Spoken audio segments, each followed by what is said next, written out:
Hello everyone, blogs with आशा में आपका स्वागत है। तो मैं आ चुकी हूँ फिर से। आप सभी स्वस्थ होंगे, अपने घरों में मस्त होंगे और बिजी भी चल रहे होंगे। अब देखिए मौसम थोड़ा गर्मी का सा हो गया है और वैसे तो मैं ठंड में भी साफ़ सफाई करती रहती थी, पर ठंड में थोड़ी सी गीला गीला सा लगता था और अब मौसम थोड़ा साफ़ हो गया है तो उसमें एकदम सूखा सूखा सा साफ़ करने का मन भी करता है घर को, और साफ़ सफाई करने में कोई दिक्कत भी नहीं होती। तो उसी का मैंने पूरा फ़ायदा उठाते हुए तो मैं लग गई थी घर की साफ़ सफाई में, और जो कि पौधों पे काफ़ी सारी धूल भी जम जाती है।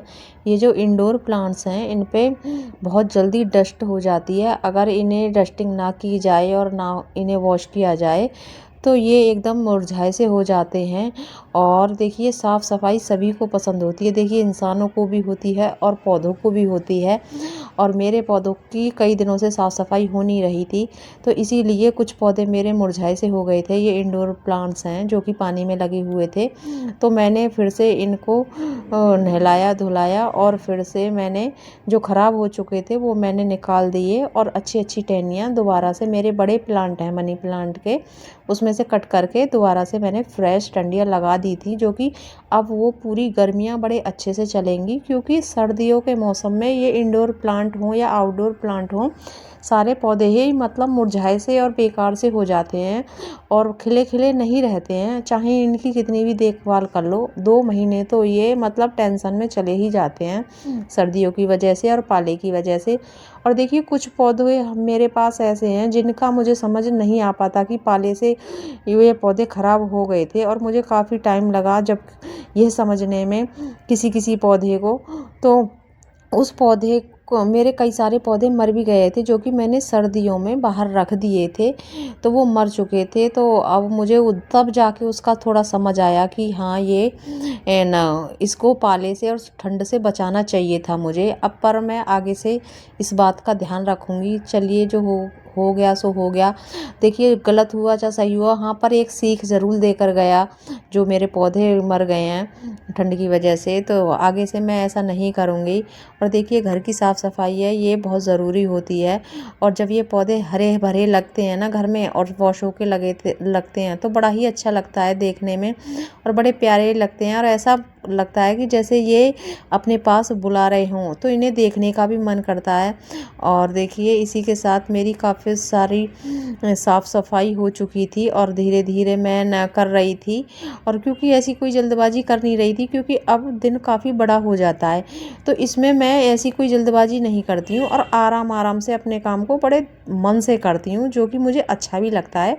कोई देखिए किसी की ज़बरदस्ती नहीं है और किसी का कोई दबाव भी नहीं है, तो मैं अपने प्यार से और बड़े मन से काम को करती हूँ। और काम देखिए कोई भी हो उससे हमें प्यार करना आना चाहिए। कोई भी काम करते हैं ना, आप चाहें तो देखिए आपका बाहर का कोई भी काम है जो आपकी रोजी रोटी है या फिर आपके घर के काम है, देखिए ये भी हमारी रोजी रोटी ही है। इन कामों से हमें प्यार करना चाहिए और देखिए इनसे लगाव होना चाहिए, तभी हमारे काम परफेक्ट बनकर तैयार होते हैं। और देखिए जब हमें कोई काम करना ही है तो क्यों ना हम उसे खुश होकर करें, मन से करें और अपना शौक बना लें। और अगर हम उसी काम को मतलब रो कर करेंगे, दुखी होकर करेंगे, तो उस काम में देखिए ना तो बरकत होती है और ना ही उसमें आपको न करते भी हैं और थकान भी हो जाती है। और जब हम उस किसी भी काम को मन से करते हैं ना, तो वो काम हमारे और ज़्यादा एनर्जी देता है हमें, और जिससे कि हम स्वस्थ रहते हैं और हमारा मूड भी फ्रेश रहता है। अगर हम दुखी मन से किसी काम को करते हैं, एक तो थकान हो जाती है ज़्यादा, और एक फिर हमें झंझलाहट भी आती है। तो वो झंझलाहट देखो किसी ना किसी के ऊपर तो उतरती है, बच्चों के ऊपर, घर में जितने भी मेंबर्स होते हैं उनके ऊपर वो झंझलाहट उतरती है, क्योंकि महिलाएं अक्सर ऐसा करती हैं। तो देखिए ये बात बहुत ज़रूरी है समझनी, जो बाहर जा रहा है वो भी अपना काम पूरा कर रहा है और हम भी अपना काम अच्छे से कर रहे हैं। तो देखिए किसी के काम छोटे और बड़े नहीं हैं, सभी के काम जिम्मेदारी वाले होते हैं। देखिए बच्चे स्कूल जा रहे हैं, उनके भी काम जिम्मेदारी वाले हैं, बाहर जो कमाने के लिए जा रहे हैं उनका काम भी बहुत बड़ा जिम्मेदारी वाला है, और हम घर में रहकर कर रहे हैं, ये हमारा काम भी जिम्मेदारी वाला है। हम किसी भी के काम को छोटा नहीं कह सकते। और देखिए अपने काम सभी को बड़े लगते हैं और दूसरों के काम सबको छोटे लगते हैं, अक्सर ऐसा होता है। पर देखिए अगर हम इस बात को समझ लेंगे कि जो काम हम कर रहे हैं हो सकता है वो अगले वाला हमसे ज़्यादा कर रहा हो, तो अपना काम हमेशा अपने तक ही सीमित रखना चाहिए। ये नहीं कहना चाहिए कि हाँ हम ज़्यादा कर रहे हैं, आप कम कर रहे हो, बाहर जो जा रहे हैं। तो देखिए सभी के काम अपने अपने होते हैं और सभी को करने भी चाहिए। और देखिए इसी के साथ मेरे कपड़े भी धुल चुके थे और आप लोग समझ सकते हो आपको जो मैंने वीडियो में दिखाया इसमें कितना वक्त लगा होगा। तो देखिए ये जितना भी वक्त लगा है, और मुझे कल टाइम नहीं मिल पाया था, कल कोई ऐसी ही दिक्कत सी हो गई थी तो मुझे जाना पड़ गया था बाहर। तो अब 2 दिन का मेरा काम पेंडिंग पड़ा हुआ था, कपड़े भी थे, तो मैं आराम आराम से बड़े मन से कर रही थी और वीडियो भी अपना शूट कर रही थी, जो कि मुझे अच्छा लगता है। तो देखिए जब मुझे अच्छा लग रहा था और मुझे थकान भी नहीं हुआ, आप लोग देख सकते हो मैंने कितना सारा काम किया। और तो मैंने काम आपको दिखाए नहीं क्योंकि बीच वाले फ्लोर का मैंने आपको काम दिखाया नहीं, काफ़ी लंबा वीडियो हो जाता है। और देखिए जब लंबा वीडियो होता है तो काफ़ी लोग देखते भी नहीं हैं।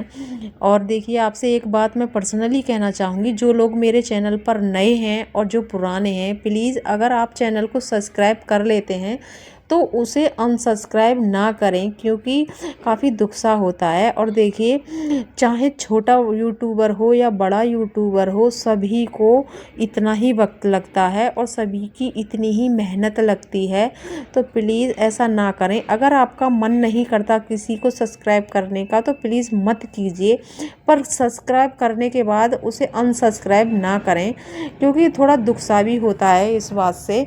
और देखिए अगर आपको थोड़ी बहुत भी मेरी वीडियो पसंद आती हो तो प्लीज़ चैनल को सब्सक्राइब करना और लाइक करना और कमेंट करना प्यारा सा, क्योंकि आपके कमेंट से बड़ा अच्छा लगता है। और थोड़ा सा ये भी लगता है कि हाँ हम अकेले नहीं हैं, काफ़ी सारे लोगों से जुड़े हुए हैं। और देखिए जो बहन और भाई कमेंट करते हैं उनके कमेंट पढ़ के ऐसा लगता है कि हाँ हम काफ़ी लोगों से जुड़े हुए हैं।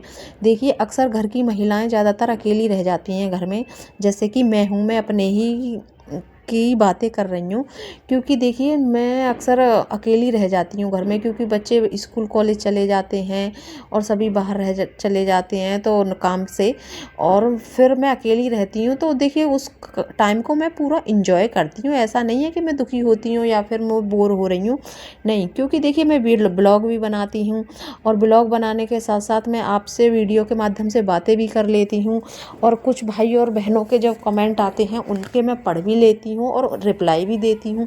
तो उससे मेरा टाइम बड़े अच्छे से कट जाता है और मुझे अच्छा भी लगता है, जो कि मुझे अंदरूनी खुशी मिलती है। तो देखिए अंदरूनी खुशी से दिल और दिमाग एकदम खुश रहता है, और जब दिल और दिमाग खुश है तो आप पूरी तरीके से हेल्दी हो हैं। क्योंकि देखिए आजकल लोग बहुत जल्दी डिप्रेशन में आ रहे हैं, तनाव में आ रहे हैं, छोटे छोटे बच्चे तनाव में आ रहे हैं।